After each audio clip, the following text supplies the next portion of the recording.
Hello दोस्तों, क्या आपको इकोनॉमी डिफिकल्ट लग रही है? इकोनॉमी के कंसेप्ट बार बार भूल जा रहे हो तो ये लेक्चर आपके लिए है। इकोनॉमी की बढ़िया रिवीजन करनी है तो ये लेक्चर आपके लिए है। इकोनॉमी में 100% मार्क्स लाना चाहते हो तो ये लेक्चर आपके लिए है। इस लेक्चर में हमने उन टॉपिक्स को ज़्यादा फोकस किया है जिस पे रिपीटेडली हर साल क्वेश्चन आते हैं। इस वजह से आपकी सारी इंपॉर्टेंट कंसेप्ट बहुत कम टाइम में कवर हो जाएगी। लेक्चर पसंद आए तो मुझे कमेंट्स में बताइएगा और साथ ही लाइक और शेयर करिएगा। Let's go.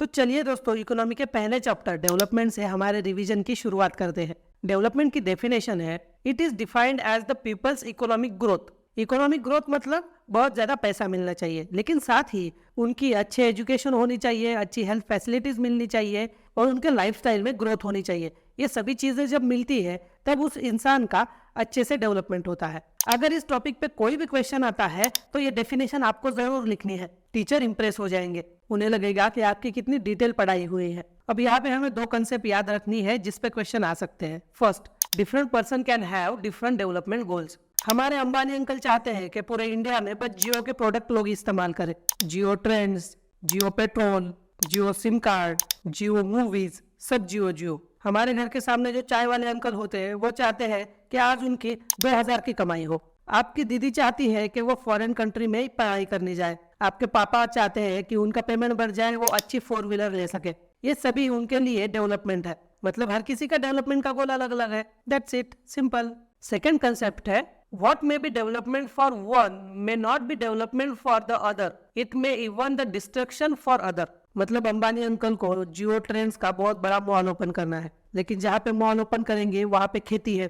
ये मॉल ओपन करेंगे तो वहाँ की खेती का डिस्ट्रक्शन होगा। मतलब वहाँ जो किसान रहते हैं वो बर्बाद हो जाएंगे। अंबानी अंकल का तो डेवलपमेंट हुआ, लेकिन किसान, उनका डिस्ट्रक्शन हुआ। हमारा next point, income and other goals. हमें ये तो समझ आ गया है कि पैसा बहुत जरूरी है भाई। पैसे से हम मटेरियलिस्टिक चीजें खरीद सकते हैं, जैसे कार, बाइक, आईफोन या फिर गेमिंग लैपटॉप, प्ले स्टेशन, सब खरीद सकते हैं। लेकिन कुछ नॉन मटेरियलिस्टिक चीजें होती है, जैसे फ्रीडम, सिक्योरिटी, अच्छी ट्रीटमेंट मिलना, सोसाइटी में रिस्पेक्ट होना। इन चीजों से क्वालिटी ऑफ लाइफ स्टाइल बढ़ती है। मतलब हमारे इनकम के साथ ये नॉन मटेरियलिस्टिक चीजें भी है जिससे हमारा डेवलपमेंट होता है। Next point, national development. अब हमने पर्सन का डेवलपमेंट कैसे होता है वो देख लिया। अब नेशनल डेवलपमेंट की डेफिनेशन देखते हैं। It is defined as the country's ability to enhance, मतलब increase the living standard of its citizens. जब कंट्री के लोगों का लिविंग स्टैंडर्ड बढ़ेगा, उनकी इनकम बढ़ेगी, तब कंट्री की डेवलपमेंट होगी। That's it. मतलब कंट्री के लोगों को जितनी अच्छी food, education, social service, medical ads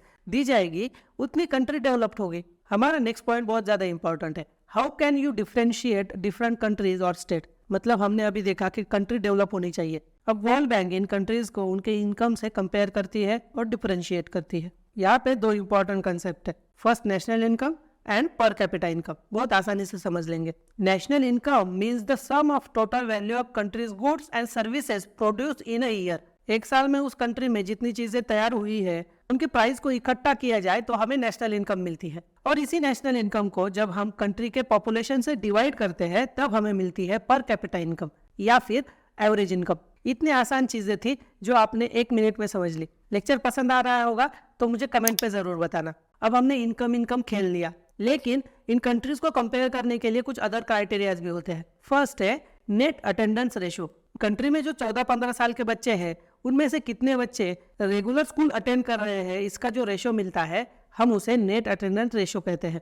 next है लिटरेसी रेट। इंडिया में 7 साल से ऊपर जो भी लोग अच्छे से लिख पाते हैं, बोल पाते हैं और लैंग्वेज को अंडरस्टैंड कर पाते हैं, उन्हें हम लिटरेट कहते हैं। और इससे इंडिया का लिटरेसी रेट निकलता है। केरला में सबसे हाई, मतलब 96.2% लिटरेसी रेट है। और बिहार में 66.4 सबसे कम। इससे भी हम कंट्रीज को, स्टेट को डिफरेंशिएट कर सकते हैं उनकी डेवलपमेंट कितनी हुई है। लास्ट है इन्फेंट मोर्टेलिटी रेट। मतलब 1000 बच्चों के बीच कितने बच्चे थे उनकी 1 साल के अंदर डेथ हो गई। जितने ज्यादा बच्चे की डेथ होगी उतनी वहाँ की मेडिकल फैसिलिटी खराब है, और जितनी कम डेथ होगी उतनी वहाँ की मेडिकल फैसिलिटी बेस्ट है। केरला में ये रेट सबसे कम है, मतलब वहाँ पे मेडिकल फैसिलिटी बहुत अच्छी है। इन तरीकों से भी हम कंट्रीज को, स्टेट को कंपेयर कर सकते हैं। हालांकि एनसीईआरटी ने यही पे ये चैप्टर खत्म कर देना चाहिए था, लेकिन उन्होंने और 2-3 कंसेप्ट दे दी, जैसे कि human development index, body mass index, sustainable development. इन्हें भी पढ़ना पड़ेगा। चलो फास्ट पढ़ते हैं। Human development index UNDP United Nation development programme तैयार करती है। इसमें पर कैपिटा इनकम, एजुकेशन और लाइफ एक्सपेक्टेंसी ये 3 क्राइटेरिया होते हैं। इन्हें यूएनडीपी कैलकुलेट करती है और हर कंट्री को कुछ परसेंटेज या फिर मार्क्स देती है और उन्हें दूसरे कंट्री से कंपेयर करती है कि किन कंट्री का कितना डेवलपमेंट हुआ है। हमें एग्जाम में इतना ही पूछा जा सकता है, तो ज्यादा डिटेल में सोचने की या फिर पढ़ने की कोई जरूरत नहीं है। आगे का पॉइंट देखते हैं,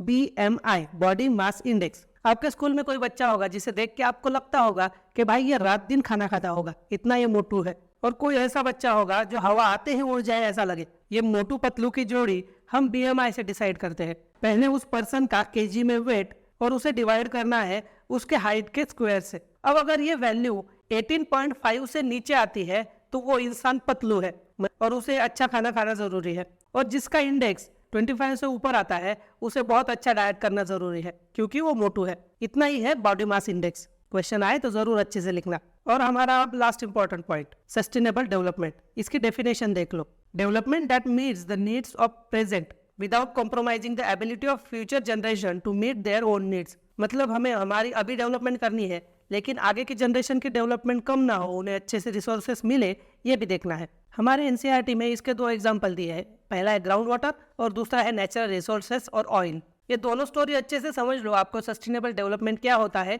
पता चल जाएगा। फिर भी अगर कोई कंफ्यूजन है इस चैप्टर के बारे में तो हमने बहुत इंटरेस्टिंग तरीके से इस चैप्टर को पढ़ाया है और बहुत अच्छी स्टोरीज बताई है। आपको आई बटन में वो प्लेलिस्ट मिल जाएगी। तो चलो, हमारा नेक्स्ट चैप्टर है सेक्टर ऑफ इंडियन इकोनॉमी। हमारे भारत के इकोनॉमी को वैसे ही डिवाइड किया है जैसे पबजी में अलग अलग रैंक्स होते हैं। सो इस तरीके से आपको आसानी से समझ आएगा कि मैं क्या कह रहा हूँ। तो पहले शुरुआत करते हैं प्राइमरी सेक्टर से। क्या है प्राइमरी सेक्टर? तो जो चीजें हम नेचर से सीधे एक्सट्रैक्ट करते हैं और उसका इस्तेमाल करते हैं वो सभी चीजें प्राइमरी सेक्टर में आती है। इसके एग्जाम्पल है खेती, forestry, hunting, fishing, mining. Okay, अब है सेकेंडरी सेक्टर। इसे हम मैन्युफैक्चरिंग सेक्टर भी कहते हैं क्योंकि जो प्राइमरी सेक्टर की चीजें होती है, जो प्रोडक्ट हम प्राइमरी सेक्टर में तैयार करते हैं उस पे जो मैन्युफैक्चरिंग होती है सेकेंडरी सेक्टर में होती है। इसमें सभी फैक्ट्रीज आती है, इंडस्ट्रीज आती है। और लास्ट सेक्टर है टर्शियरी सेक्टर। टर्शियरी सेक्टर में कोई चीजें तैयार नहीं होती, मतलब no good produced but help to produce other goods. ये सेक्टर सेकेंडरी और प्राइमरी सेक्टर को हेल्प करता है। इसमें क्या क्या होता है? इसमें सबसे इंपॉर्टेंट है टेलीकम्युनिकेशन, ट्रांसपोर्ट, उसके बाद teachers, doctors, barber, lawyer, call centres, software businesses, ये सभी टर्शियरी सेक्टर में आते हैं।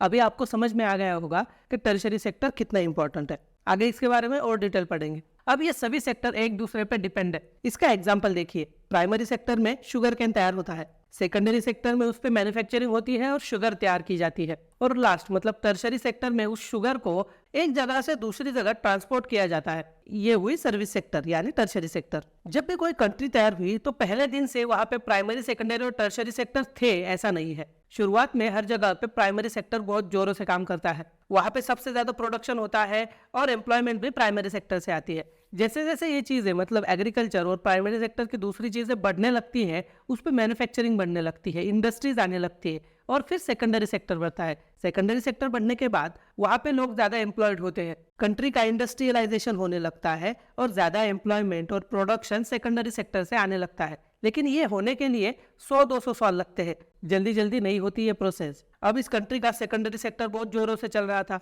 इस कंट्री के लोगों को बहुत ज्यादा पैसा मिल रहा था और इस वजह से ये लोग अब सर्विस की डिमांड करने लगते हैं, और जैसे ही सर्विस की डिमांड शुरू होती है टर्शियरी सेक्टर ग्रो होने लगता है। जैसे हमारे इंडिया में अभी टर्शियरी सेक्टर बहुत ज्यादा ग्रो हो रहा है। इसमें आते हैं banking, health care, education, internet services, सभी चीजें। एक डेवलपिंग कंट्री में सर्विस सेक्टर बहुत इंपॉर्टेंट रोल प्ले करता है, जैसे हमारे इंडिया में प्ले कर रहा है। 2013 में तो इंडिया के टर्शियरी सेक्टर ने प्राइमरी सेक्टर से ज्यादा प्रोडक्शन किया था, जो बहुत इंपॉर्टेंट और हाईलाइट करने वाली चीज है। क्वेश्चन आ सकते हैं इस पे। जैसे जैसे लोगों के पास और पैसा आने लगता है वो लग्जरियस चीजों की डिमांड करने लगते हैं। उन्हें अब बड़े बड़े शॉपिंग मॉल चाहिए, प्राइवेट हॉस्पिटल चाहिए, प्राइवेट स्कूल्स चाहिए, प्रोफेशनल ट्रेनिंग चाहिए, टूरिज्म को जाना है, वर्ल्ड टूर करनी है। ये चीजें जैसे जैसे बढ़ने लगती है टर्शियरी सेक्टर और ज्यादा ग्रो होता है। टर्शियरी सेक्टर में एम्प्लॉयमेंट और प्रोडक्शन दोनों बढ़ने लगते हैं। ये सब हो गया टर्शियरी सेक्टर प्राइमरी सेक्टर का। अब हाईलाइटेड चीजें जिस पे क्वेश्चन आ सकते हैं या फिर एमसीक्यू आ सकते हैं, डिसगाइज अनएम्प्लॉयमेंट और अंडर अनएम्प्लॉयमेंट। इसे सिंपल एग्जांपल से समझाता हूँ। एक खेती कर रहा इंसान है, उसके पास 10 लोग काम करते हैं। तब उसे पता चलता है कि उसने अगर 5 लोगों को निकाल भी दिया तब भी उसका प्रोडक्शन उतना ही होगा जितने 10 लोग काम कर रहे हैं। मतलब वो 5 लोगों को निकाल सकता है, वो छुपे हुए हैं। और ये हुई डिसगाइज अनएम्प्लॉयमेंट। और इन एक्स्ट्रा 5 लोगों की वजह से सभी लोग थोड़ा थोड़ा कम काम करते हैं, उसके फुल पोटेंशियल पे वो काम नहीं करते। इस वजह से इन्हें अंडर एम्प्लॉयड भी कहा जाता है। समझे, बहुत ही सिंपल था। इसकी इंग्लिश पेपर में लिखने वाली डेफिनेशन स्क्रीन पे दी हुई है, जरूर देखना और याद रखना। हमारा अगला टॉपिक है कि कैसे अलग अलग ऑपरेशन से इंडियन इकोनॉमी के सेक्टर किए जाते हैं। पहला है ऑर्गेनाइज सेक्टर, दूसरा है अनऑर्गेनाइज सेक्टर। अब ऑर्गेनाइज सेक्टर पे क्वेश्चन आए तो आपको क्या लिखना है? लिखना है कि यहाँ पर फिक्स्ड और सिक्योर एम्प्लॉयमेंट होती है और वर्किंग आवर्स भी फिक्स्ड होते हैं। उससे ज्यादा अगर काम करना है तो आपको ओवर पेमेंट मिलेगा। ऑर्गेनाइज सेक्टर की इंडस्ट्रीज को गवर्नमेंट के नॉर्म और रेगुलेशंस को बहुत ज्यादा सीरियसली लेना पड़ता है और ऑर्गेनाइज सेक्टर के एम्प्लॉयज को सारी फैसिलिटी दी जाती है, जैसे provident fund, health insurance, paid leaves, सभी चीजें ऑर्गेनाइज सेक्टर में मिलती है। इस वजह से ये बहुत अच्छा सेक्टर है। और दूसरी तरफ अनऑर्गेनाइज सेक्टर, ये अनऑर्गेनाइज सेक्टर गवर्नमेंट के कंट्रोल में नहीं होता। मतलब आप देख लीजिए, कोई चाय वाला है या फिर एग्रीकल्चर है, ये इतना बड़ा सेक्टर है लेकिन सब डिस्ट्रैक्टेड है, इधर उधर है। इस वजह से उन पे गवर्नमेंट का कोई कंट्रोल नहीं होता और यही होता है अनऑर्गेनाइज सेक्टर। अनऑर्गेनाइज सेक्टर में जो वर्कर्स होते हैं उनको कोई जॉब सिक्योरिटी नहीं होती। अगर उनका बॉस बोले कि आज से काम पे नहीं आना है तो उन्हें घर पे बैठना पड़ेगा। अनऑर्गेनाइज सेक्टर के वर्कर को बहुत ज्यादा ओवर टाइम करना पड़ता है लेकिन उसके अलग से पैसे नहीं मिलते। आपने कोई शॉप या फिर गैरेज देखा होगा अपने आसपास, वहां पे बहुत से बच्चे काम करते हैं, उनसे बहुत काम कराया जाता है, उन्हें अच्छा पेमेंट भी नहीं मिलता और उन्हें बहुत ज्यादा काम करना पड़ता है। यही है अनऑर्गेनाइज सेक्टर। अब इन लोगों का शोषण होने से बचाने के लिए कुछ चीजें हमें करनी चाहिए, मतलब गवर्नमेंट को करनी चाहिए। जैसे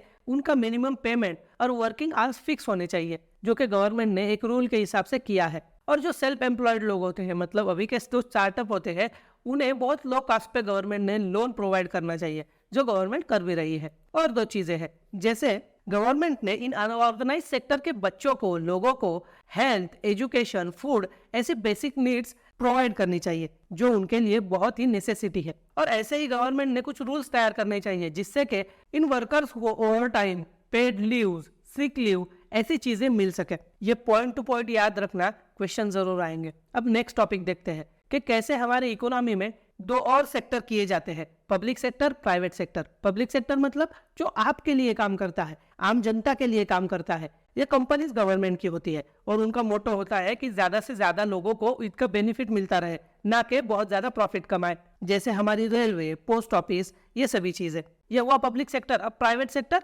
इससे पूरा उलट है। प्राइवेट सेक्टर में है जियो जैसी कंपनियां। अब ये जियो जैसी कंपनियां सोचती है कि लोगों से कैसे ज्यादा से ज्यादा प्रॉफिट कमाया जाए, और ये एक प्राइवेट इंडस्ट्री होती है। जैसे जियो अंबानी अंकल की कंपनी है। समझ गए ना क्या होता है पब्लिक सेक्टर और प्राइवेट सेक्टर? इस लेक्चर को और डिटेल में पढ़ना है तो आई बटन पे हमने एक प्लेलिस्ट दी है जिसमें हमने हर चैप्टर स्टोरी टेलिंग से बहुत आसानी से समझाया है विथ वेरियस स्टोरीज। अगर आपको इकोनॉमी में डिफिकल्टी आ रही है और उसे आसानी से समझना है तो आप वो लेक्चर जरूर देख सकते हो।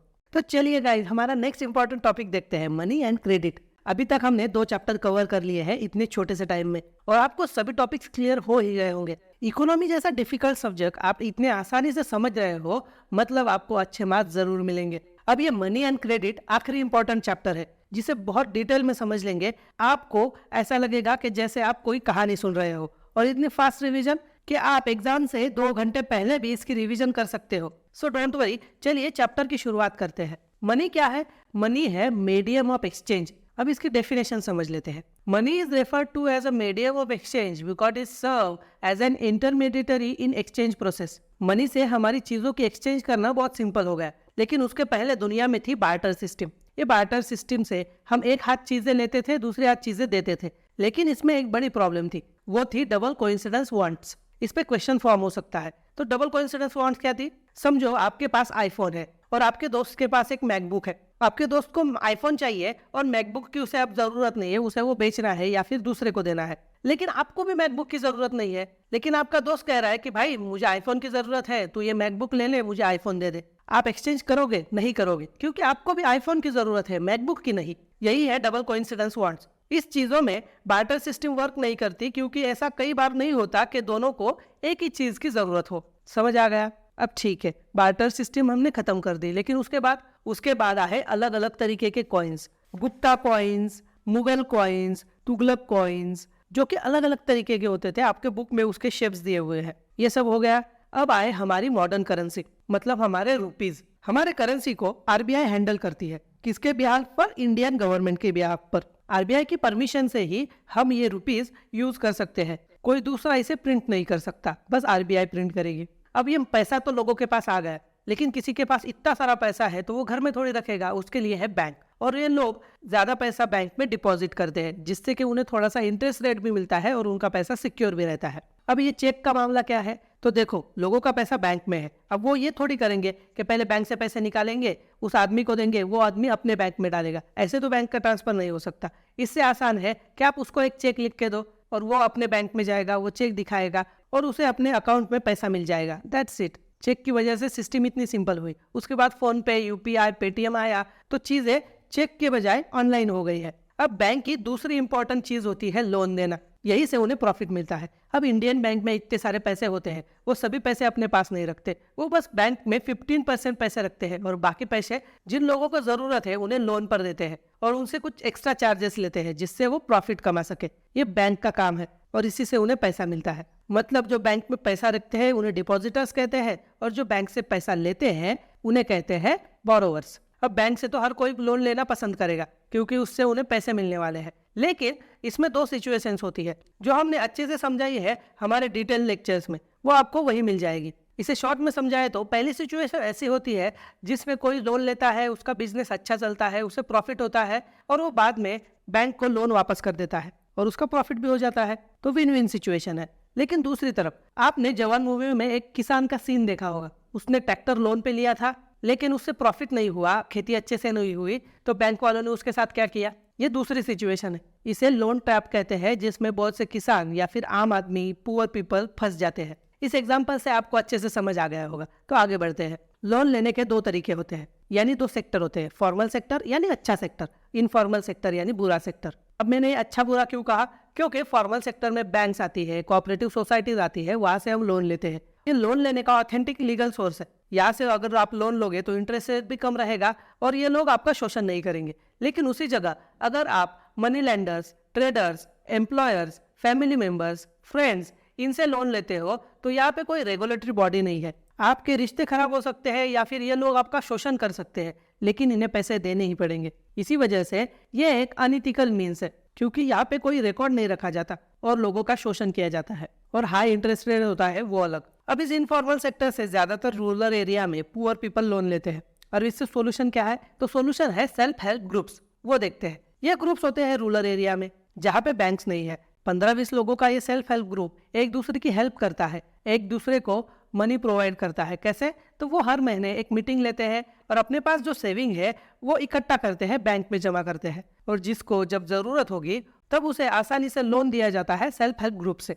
इन लोगों को एक दूसरे की प्रॉब्लम पता होती है, इस वजह से वो आसानी से एक दूसरे को लोन देते हैं, क्योंकि उनमें ट्रस्ट है। और यहाँ पे ना बैंक की तरह कोई डॉक्यूमेंट जमा करने हैं, ना कोई कोलैटरल की जरूरत है। आप इमरजेंसी में आपके सेल्फ हेल्प ग्रुप से लोन ले सकते हो और ये लोग ज्यादा इंटरेस्ट रेट नहीं लेते, इस वजह से हमारा फायदा भी होता है, मतलब गरीब लोगों का फायदा होता है। समझ गए आपको मनी? ये चैप्टर बहुत आसान था। अब हमारा अगला चैप्टर है ग्लोबलाइजेशन। बोर्ड एग्जाम में इसके बस 2 ही टॉपिक आएंगे। उसी टॉपिक पर डिटेल में पढ़ते हैं, क्योंकि हमें एग्जाम में अच्छे आंसर लिखने हैं, हमें आइंस्टाइन नहीं बनना है पूरा चैप्टर पढ़ के। ठीक है, सो चलो पहले देखते हैं what is globalization. The term globalization refers to the process of integrating a country's economy with the global economy. आपको सिंपल एग्जांपल बताता हूँ। आपके स्कूल में एक ऐसा बच्चा होगा जो इंट्रोवर्ट है, किसी के बात नहीं करता, उसके कोई दोस्त नहीं है, वो तो ग्लोबलाइजेशन नहीं है। लेकिन दूसरा एक बच्चा है जिसके हर कोई दोस्त है, उसे हर कोई पहचानता है, वो हुआ ग्लोबलाइजेशन। मतलब वो सभी से कनेक्टेड है। आपको कंसेप्ट समझ आ गई है,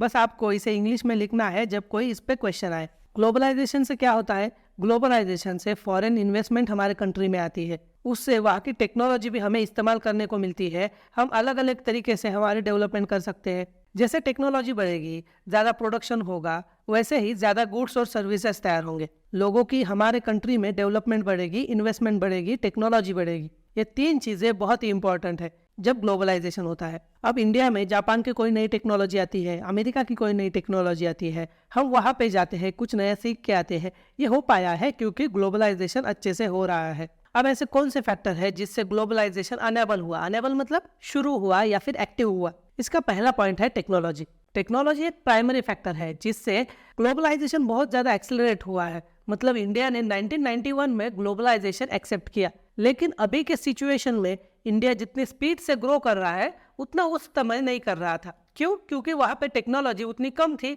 अब टेक्नोलॉजी जितनी ज़्यादा बढ़ रही है, इंटरनेट जितना एक्सप्लोर हो रहा है, उतने हम दूसरे कंट्रीज से कनेक्ट हो रहे हैं। मतलब ग्लोबलाइजेशन बढ़ रहा है। टेक्नोलॉजी एक बहुत इंपॉर्टेंट फैक्टर है। बस इंटरनेट ही नहीं तो अलग अलग टेक्नोलॉजी, जैसे बड़ी बड़ी शिप्स बन रही है, उसमें अलग टेक्नोलॉजी आ रही है, शिप्स और फास्टर हो रही है, ज़्यादा एरोप्लेन सर्विसेज बढ़ रही है, जिससे यूरोप अमेरिका की चीज़ें इंडिया में लाना बहुत ही सिंपल हो रहा है। और इन टेक्नोलॉजीज की वजह से ग्लोबलाइजेशन बढ़ रहा है। सेकंड पॉइंट है liberalization of foreign trade and foreign investment policy. Foreign trade की अपनी कंट्री की एक पॉलिसी होती है। हम फॉरेन चीजों पे टैक्स लगाते हैं, ये हुआ ट्रेड बैरियर, जिससे कि इंडिया में जो चीजें तैयार होती है उससे वो कम्पीट कर सके। नहीं तो चाइना में तो 10-10 रुपए में चीजें तैयार होती है, वो इंडिया में आ गई तो इंडिया में जो मैन्युफैक्चरिंग चीजें होती है वो कौन खरीदेगा? वो तो महंगी होती है। इस वजह से सरकार टैक्सेस लगाती है, ये हुआ ट्रेड बैरियर। लेकिन जैसे जैसे हम ट्रेड बैरियर कम करेंगे उतना ज़्यादा ग्लोबलाइजेशन बढ़ेगा, ज़्यादा से ज़्यादा कंपनीज, ज़्यादा से ज़्यादा कंट्रीज हमारे इंडिया में आएगी, क्योंकि यहाँ पे उनकी चीज़ें सस्ती मिल रही है और लोग ज़्यादा खरीद रहे हैं। मतलब ये लिबरलाइजेशन क्या है? तो रिमूविंग बैरियर्स और restriction on set by the government is what is known as liberalization. मतलब जितना ज़्यादा लिबरलाइजेशन होगा, जितने कम गवर्नमेंट उस पर रिस्ट्रिक्शन लगाएगी, उतना ज़्यादा ट्रेड बढ़ेगा, उतना ज़्यादा ग्लोबलाइजेशन बढ़ेगा। इतने 2 ही टॉपिक है ग्लोबलाइजेशन चैप्टर के जो आपके बोर्ड्स में आएंगे। इसको अच्छे से रट लो, अच्छे से समझ लो। कोई प्रॉब्लम आए तो कमेंट में बताओ। Don't worry, feel free to comment और फीडबैक भी देना कि आपको लेक्चर कैसे लगा। Thank you.